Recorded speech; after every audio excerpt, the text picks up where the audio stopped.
पछिल्लो 24 घण्टामा थप 1154 जनामा कोरोना संक्रमण पुष्टि। सुन तथा चाँदीको भावमा वृद्धि। रानीपोखरीमा 5 वर्षपछि पानी भरियो। कुलमानको बहिर्गमनपछि लाइन जाने क्रम बढ्यो। नेपाल एलपी ग्यास उद्योग संघले खाली सिलिन्डरको मूल्य तोक्यो। अब कति मूल्य पर्छ त? 6 महिनापछि सुरु भयो आन्तरिक हवाई उडान। भाडा दर कति पुग्यो त? यसबारे पनि महत्त्वपूर्ण जानकारी छ। त्यसैगरी दशैं अघि सबै विद्यालयहरूले पहिलो त्रैमासिक परीक्षा गरिसक्ने निर्णय। सार्वजनिक गाडी खुलेपछि काठमाडौँ भित्रिने र बाहिरने बढेसँगै 1 लाख भन्दा बढीको ओहोर दोहोर हुने। गुल्मीमा कांग्रेस कार्यकर्ता र प्रहरीबीच झडप। 6 जना घाइते। स्थानीय प्रशासनले तोक्यो प्याजको बिक्री मूल्य। अबदेखि कतिमा बिक्री हुने त? दर्शकवृन्द नमस्कार। युट्युब च्यानल इन्फो खबरमा तपाईँलाई हार्दिक स्वागत छ। म सन्तोष कठायत आज पनि महत्त्वपूर्ण सूचना तथा समाचारको साथमा उपस्थित भइसकेको छु। पुरा भिडियो हेर्न र हामीलाई लाइक कमेन्ट गर्न नबिर्सिनुहोला। सुरुमा जानकारी गराउँ कोरोनाको पछिल्लो अपडेट। मुलुकमा थप 1154 जनामा कोरोना भाइरस संक्रमण पुष्टि भएको छ। स्वास्थ्य तथा जनसङ्ख्या मन्त्रालयका अनुसार पछिल्लो 24 घण्टामा देशका विभिन्न भागमा 1154 सङ्क्रमित थपिएसँगै नेपालमा कुल सङ्क्रमितको सङ्ख्या 65,276 पुगेको छ। मन्त्रालयका अनुसार प्रदेश नम्बर 1 को इलाम र उदयपुरमा 1 जना, झापामा 2 जना, मोरङमा 107 जना र सुनसरीमा 11 जना सङ्क्रमण देखिएको हो। त्यस्तै प्रदेश नम्बर 2 को धनुषामा 2 जना, पर्सामा 5 जना, बारामा 1 जना, महोत्तरीमा 14 जना, रौतहटमा 29 जना, सप्तरीमा 47 जना, सर्लाहीमा 7 जना र सिराहामा 4 जनामा सङ्क्रमण देखिएको छ। पछिल्लो समय विद्युत कटौती बढेको गुनासा सामाजिक सञ्जालमा आउन थालेका छन्। पूर्व सूचना नदिई कन्ट्रोल लाइन काटिनुलाई धेरै उपभोक्ताहरूले कार्यकारी निर्देशकबाट कुलमान घिसिङको बहिर्गमनसँग जोडेका छन्। आम उपभोक्ताको आशंका छ अब फेरि लोड सेडिङ हुने त होइन? लाइन काटिने क्रम बढेको गुनासो सामाजिक सञ्जालमा चुलिएपछि सरकार पनि दबावमा आएको छ। ऊर्जा जलस्रोत तथा सिँचाइ मन्त्री वर्षमान पुनको सचिवालयले सोमबार विद्युत कटौतीबारे प्रष्टीकरण नै दिनु पर्यो। मर्मतका लागि लाइन काट्दा ग्राहकमा भ्रम पर्न गएको मन्त्रालयले बताएको छ।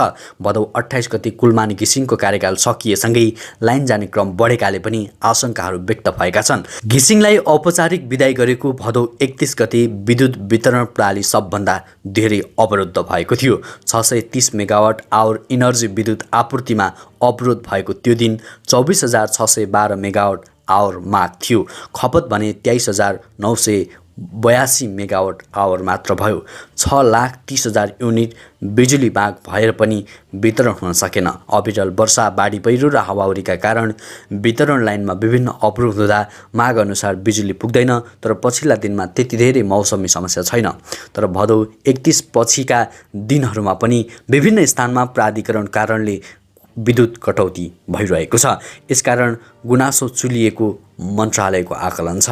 त्यसैगरी यातायात सम्बन्धी महत्त्वपूर्ण जानकारी। झन्डै 6 महिना लामो बन्दाबन्दीपछि सार्वजनिक यातायातका सेवा सञ्चालनमा आएका छन्। सरकारले बसमा सिट क्षमताको 50% यात्रु राख्ने र पुरानो भाडा दरमा 50% भाडा बढाएर लामो दूरीका बस सञ्चालन गर्ने निर्णय गरेसँगै गत बिहिबारदेखि लामो, मध्यम र छोटो दूरीका सवारी साधनहरू सञ्चालनमा आइरहेका छन्।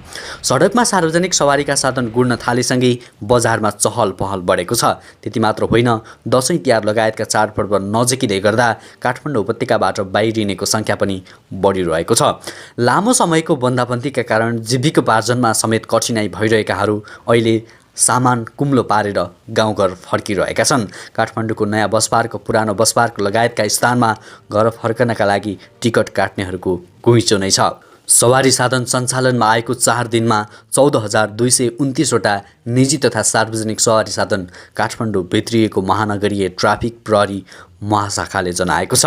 महाशाखाका अनुसार 4 दिनमा काठमाडौँबाट 14,173 वटा सवारी साधन बाहिरिएका छन्। लामो समयपछि सार्वजनिक सवारीका साधनहरू सञ्चालनमा आएकाले दैनिक जसो यात्रुहरू बाहिरिने क्रम पनि बढिरहेको महाशाखाका एसपी भीम ढकाल बताउँछन्। अहिले दैनिक 10 देखि 15,000 मानिसहरूले काठमाडौँ उपत्यका छाडिरहेका छन्। असोज 1 गतेदेखि 4 गतेसम्म 55,641 जना उपत्यकाबाट बाहिरिएका छन् उनले भने। काठमाडौँ उपत्यका छाडेर बाहिरिनेहरूको सङ्ख्या मात्र होइन, विभिन्न जिल्लाबाट काठमाडौँ भित्रिनेको सङ्ख्या पनि उत्तिकै वृद्धि भएको छ। कोभिड-19 का कारण ठप्प भएका व्यापार व्यवसायहरू बिस्तारै चलायमान हुँदा मानिसहरू रोजगारीका लागि पुनः काठमाडौँ फर्किरहेका छन्। गएका 4 दिनमा 49,265 जना काठमाडौँ भित्रिएका छन्। ढकालले अनलाइन खबरसँग भने समग्रमा हेर्दा काठमाडौँ उपत्यकाबाट बाहिरने र भित्रनेको सङ्ख्या लगभग उस्ता उस्तै छ। अर्थात् 4 दिनमै काठमाडौँ भित्रिने र बाहिरनेको सङ्ख्या 1 लाखभन्दा बढी रहेको छ।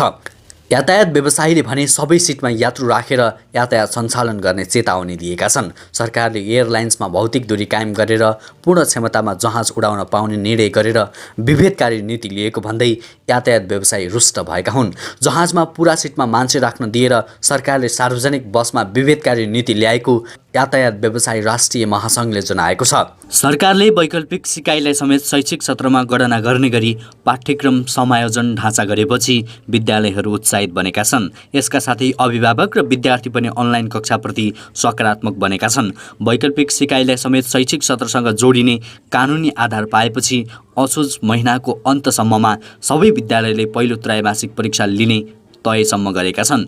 यसअघि अनलाइन कक्षामा रुचि नदेखाउने विद्यार्थी तथा अभिभावक पनि वैकल्पिक सिकाइले शैक्षिक सत्रमा मान्यता पाउने भएपछि शिक्षकहरूसँग समन्वय गरी अनलाइन कक्षामा आफ्ना छोराछोरीहरूलाई जोड्न थालेका छन्। यो समाचार आजको नागरिक दैनिकमा लेखिएको छ। त्यसैगरी अर्को महत्त्वपूर्ण समाचार, नेपाल एलपी ग्यास उद्योग सङ्घले खाना पकाउने एलपी ग्यासमा प्रयोग हुने खाली सिलिन्डरको मूल्य तोकेको छ। ग्यास विक्रेताले फरक मूल्यमा खाली सिलिन्डरको मूल्य लिएको भन्दै सङ्घले पहिलो चरणमा बागमती प्रदेशभित्र सञ्चालनमा रहेका उद्योगका सिलिन्डरहरूको मूल्य तोकेको जनाएको छ। सङ्घका अध्यक्ष गोकुल भण्डारीका अनुसार बागमती प्रदेशभित्र सञ्चालन गरिएका 29 ग्यास उद्योगका खाली सिलिन्डरको मूल्यहरू 2100 तोकिएको हो। सङ्घले सिलिन्डर खरिद गर्दा अनिवार्य रूपमा सम्बन्धित उद्योगको धरौटी रसिद विक्रेता मार्फत लिन समेत अनुरोध गरेको छ। सङ्घले आफ्नो कम्पनी बाहेक अरूको खाली सिलिन्डर साट्नु गैर कानुनी भएको भन्दै साटेको थाहा भएमा कारबाही गर्ने जनाएको हो। त्यसैगरी काठमाडौँ स्थित रानीपोखरीमा 5 वर्षपछि पानी भरिएको छ। राजधानीकै प्रमुख आकर्षण केन्द्र मानिने रानीपोखरीमा 2 करोड लिटर पानी हालिएको हो। रानीपोखरीमा विगतमा जस्तै सुन्दरी जलको स्वच्छ पानी हालिएको राष्ट्रिय पुनर्निर्माण प्राधिकरणका प्रमुख कार्यकारी अधिकृत सुशील ग्यावालीले जानकारी दिए। प्राचीन समयमा शिवपुरीबाट राजकुलो मार्फत पानी ल्याएर हालिन्थ्यो भन्ने इतिहास छ, तर अहिले त्यसो गर्न सम्भव हुँदैन। मेलम्चीको खानेपानी पाइपलाइनबाट सुन्दरी जलकै पानी भर्ने काम भइरहेको छ। 5 वर्षपछि रानीपोखरीमा पानी भरिएको नागरिक न्युजसँग उनले भने। उनका अनुसार रानीपोखरीको लम्बाइ 180 मिटर र चौडाइ 140 मिटर छ, जसको 9 फिट गहिराइमा पानी भरिएको हो। विक्रम सम्वत 2072 को भूकम्पले क्षति पुर्याएको रानीपोखरी अहिले पुनर्निर्माणको अन्तिम चरणमा पुगेको ग्यावालीले जानकारी दिए। धार्मिक, सांस्कृतिक तथा ऐतिहासिक धरोहरका रूपमा निर्माण भएको रानीपोखरी सुन्दर र मनमोहक स्वरूपमा देखिएको उनले बताए। रानीपोखरी पुनर्निर्माण अन्तिम चरणमा पुगेको छ। रानीपोखरीलाई थप आकर्षण बनाउने, गार्डन बनाउने काम भइरहेका छन्। मन्दिर रङरोगन गरिरहेको मन्दिरमा सुनको गजुर राख्न बाँकी छ।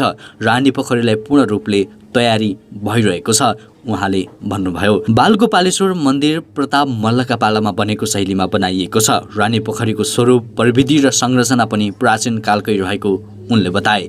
पोखरीभित्र माटोको प्रयोग गरेर निर्माण गरिएको छ। चुना, सुर्खी र इट्टाको प्रयोगबाट मन्दिर वरिपरि भाग निर्माण भइरहेका छन्। निर्माण सामग्री पनि प्राचीन युगमा प्रयोग गरिएको छ उनले भने। उनका अनुसार रानीपोखरीको लम्बाइ 180 मिटर र चौडाइ 140 मिटर छ, जसको 9 फिट गहिराइमा पानी भरिएको हो। विक्रम सम्वत 2072 को भूकम्पले क्षति पुर्याएको रानीपोखरी अहिले पुनर्निर्माण अन्तिम चरणमा पुगेको ग्यावालीले जानकारी दिए। धार्मिक, सांस्कृतिक तथा ऐतिहासिक धरोहरका रूपमा निर्माण भएको रानीपोखरी सुन्दर र मनमोहक स्वरूपमा देखिने उनले बताए। आज मंगलबार सुन चाँदीको भावमा वृद्धि भएको छ। यस दिन सुन तोलामा 200 रुपैयाँले बढेको हो। नेपाल सुन चाँदी व्यवसायी महासङ्घका अनुसार आज छापावाला सुन प्रति तोला 97,200 र तेजाबी सुन प्रति तोला 96,700 रुपैयाँमा कारोबार भइरहेको छ। साताको पहिलो दिन आइतबार सुनको भाव स्थिर रही प्रति तोला 97,000 रुपैयाँ तोकिएको थियो। यसैगरी चाँदीको मूल्य पनि मंगलबार तोलामा 5 रुपैयाँ बढेर प्रति तोला 1,320 रुपैयाँमा खरिद बिक्री भइरहेको छ। आइतबार चाँदी प्रति तोला 1,315 रुपैयाँमा किनबेच भइरहेको थियो। अन्तर्राष्ट्रिय बजारमा पनि सोमबार सुन चाँदीको मूल्य उकालो लागेको छ। यस दिन सुन प्रति औंस $1,952 भन्दा बढीमा कारोबार भइरहेको छ। सो बजारमा चाँदी प्रति औंस $26 भन्दा धेरैमा खरिद बिक्री भइरहेको छ। त्यसैगरी प्याजको मूल्य सम्बन्धी महत्त्वपूर्ण जानकारी। भारतले प्याजको निर्यातमा रोक लगाएपछि नेपालमा त्यसको कृत्रिम अभाव सिर्जना गरेर महँगो मूल्यमा बेचिरहेका व्यवसायीहरूलाई पर्सा प्रशासनले कारबाही थालेको छ। व्यवसायीहरूले प्याजको कृत्रिम अभाव देखाएर बढी मूल्यमा बेच्न थालेपछि जिल्ला प्रशासन कार्यालयहरूले व्यापारीहरू कहाँ छापा मार्न थालेपछि कारबाही प्रक्रिया अगाडि बढाइएको हो। भारतबाट प्याजको निर्यात रोक लगाएपछि नेपालका विभिन्न ठाउँमा व्यवसायीहरूले कृत्रिम अभाव सिर्जना गरी प्याज, आलु लगायतका अन्य खाद्य सामग्रीहरूको मूल्य बढेको थियो। काठमाडौँमा विभिन्न ठाउँमा अनुगमन गरी कृत्रिम अभाव देखाउने र गोदाममा प्याज लुकाएको व्यापारीहरूलाई 1 लाखदेखि 250 रुपियाँसम्म जरिवाना समेत लिइएको छ। वीरगञ्ज बजार तरकारीको मूल्य मण्डी मानिएको मिना बजारका केही व्यापारीहरूले प्याजको कृत्रिम अभाव सिर्जना गरी उपभोक्ताहरूलाई ठग्दै आएको खबर प्राप्त भएपछि स्थानीय प्रशासनले छापा मार्न थालेको हो। प्रशासनले व्यापारीहरूलाई प्याज बिक्री वितरण गर्न मूल्य तोकेपछि स्थानीय उपभोक्ताहरूले राहत पाएको बताउनु भएको छ। पर्साका प्रमुख जिल्ला अधिकारी असमान तामाङ व्यापारीहरू बीच भएको छलफलबाट प्याजको मूल्य तोकिएको सामुदायिक प्रहरी सेवा केन्द्रका अध्यक्ष विदुर खड्काले बताउनुभयो। स्थानीय प्रशासनमा बसेको सामुदायिक सेवा केन्द्र तथा सामुदायिक प्रहरी सेवा केन्द्रको आइतबार बसेको बैठकले हालका लागि प्याजको थोक मूल्य प्रति केजी 65 र खुद्रा मूल्य प्रति केजी 75 रुपियाँ तोकेको जिल्ला प्रशासन कार्यालय पर्साले जनाएको छ। यसअघि व्यापारीहरूले कृत्रिम मूल्य सिर्जना गरी प्रति केजी रु 100 मा बेच्दै आएका थिए। तोकिएको मूल्यभन्दा बढी रकम लिएर बिक्री गर्न नपाइने भन्दै स्थानीय प्रशासनले कानुन बमोजिम कारबाही गरिने बताएको छ। यसका साथै व्यापारीहरूले आलु, प्याज लगायतका खाद्य सामग्रीहरूको बढी मूल्य लिएर कालोबजारी गरेको उजुरी आएमा पनि कारबाही गरिने उहाँले बताउनु भएको छ। भारतीय प्याजको निर्यातमा रोक लगाएपछि वीरगञ्जका नाका हुँदै एउटा पनि प्याज बोकेको ट्रक नेपाल भित्रिएको छैन। यसअघि वीरगञ्ज भन्सार नाकाबाट दिनको 3 ट्रकभन्दा बढी प्याज नेपाल भित्रने गरेको वीरगञ्ज भन्सार कार्यालयका सूचना अधिकृत विमल कुमार शाहले बताउनुभयो। कार्यकर्ता कुटपिटको विषयलाई लिएर विवाद हुँदा गुल्मीमा काङ्ग्रेस कार्यकर्ता र प्रहरी बीच झडप भएको छ। झडपमा दुवै पक्षका गरी 6 जना घाइते भएका छन्। आफ्ना कार्यकर्ता कुटपिट गर्नेलाई प्रहरीले पक्राउ नगरेको भन्दै काङ्ग्रेसले सोमबार जिल्ला प्रशासन कार्यालय अगाडि विरोध प्रदर्शन गरेको थियो। प्रदर्शनकै क्रममा प्रशासन कार्यालय भित्र प्रवेश गर्न खोजेपछि प्रहरीले उनीहरूलाई रोक्न खोज्दा झडप भएको हो। प्रहरी संयमित रहे पनि प्रदर्शनकारीहरूले प्रहरीकै सुरक्षा सामग्री खोज्ने प्रयास र हुलहुज्जत गर्न थालेपछि रोक्ने प्रयास गर्दा सामान्य झडप भएको जिल्ला प्रहरी कार्यालय गुल्मीका प्रहरी नायब उपरीक्षक केदार राज पन्तले बताए। झडपमा काङ्ग्रेस जिल्ला सभापति भुवन प्रसाद श्रेष्ठ र नेता पूर्णबहादुर केसी घाइते भएको काङ्ग्रेस जिल्ला सचिव खिलदोज पन्तीले बताए।